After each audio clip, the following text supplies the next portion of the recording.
এইরকম বিয়েবাড়ির মতো পটল চিংড়ি খেতে যাও, চলো আমার রেসিপিটা দেখে নাও। হ্যালো ফ্রেন্ডস, আজ আমি তোমাদের দেখাবো বিয়েবাড়ি স্টাইলের পটল চিংড়ি।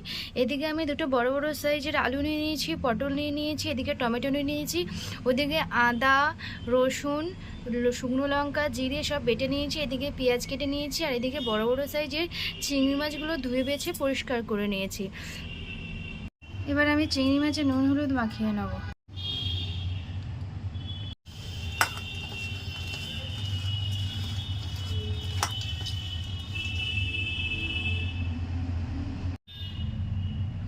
এদিকে আমি আলু পটলটা কেটে ধুয়ে নিয়েছি। কড়াই গরম হয়ে গেছে, কড়াই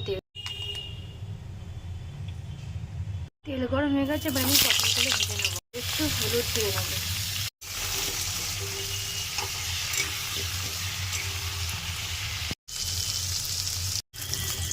আলু আর পটলটা ভাজা হয়ে গেছে, এবার নামিয়ে চিংড়ি মাছটা ভেজে নেবো।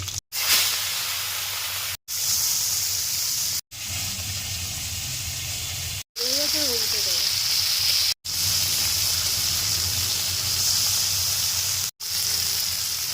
এবার পেঁয়াজ কুচি দিয়ে দেবো।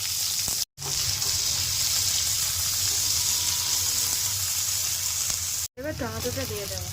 দিয়ে রাখা মশলাটাও দিয়ে দেবো। মশলাটা ভালোভাবে কষিয়ে নেবো। নুন দিয়ে দেবো, হলুদ গুঁড়ো দিয়ে দেবো।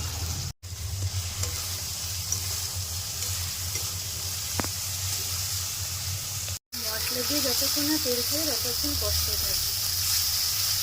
তেল ছেড়ে দিয়েছি, এবার আমি আলু পটলটা দিয়ে দেবো।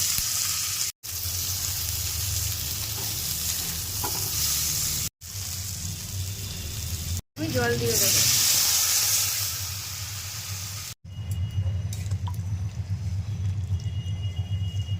এটা ফুটে গেছে, চিংড়ি মাছগুলো আমি এবার দিয়ে দিয়েছি। কত সুন্দর কালার এসছে দেখো বন্ধুরা।